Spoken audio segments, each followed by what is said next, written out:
دا خامخا په اسانۍ تر پخوالي نه ده رسېدلې. له ډېرو خولو تویولو وروسته اوس د دې وړ ده چې خټین لوښي ترې جوړ شي. د هر چا د وس کار نه دی.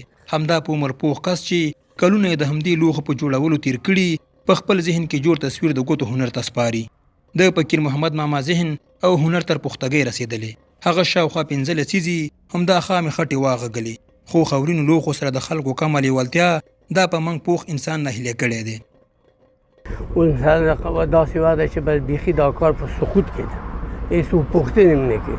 مخکې به دا ګلدانې دا شالمنګې دا کلي ته هم ښه خرڅېدل او ښه پیسې، اوس چې څوک نه اخلي.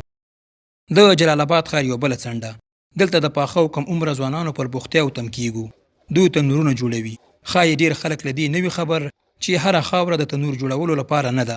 نو د تنورونو لپاره دا ځانګړې خاورې لګښت غواړي.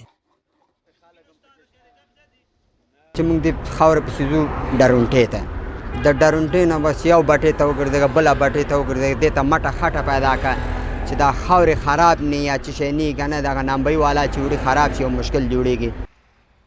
لکه هر بل صنعت کولالي هم ځانګړی ځای او تر ټولو مهم اوبه یې پایښت تضمینوي. خو دا دواړه توکي اوس دومره محدود شوي چې کولالان یې راتلونکي ته اندېښمن کړي.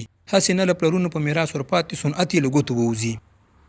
او بل زموږ د اوبو مشکل شته، د سوري مشکل شته، دغلته باران کېږي، باران چې راغی دغلته ټول مثال خبره د چا 20 دانې خرابېږي، چا 10 دانې، چا 15 دانې، اوس مطابق خبره ده که نه.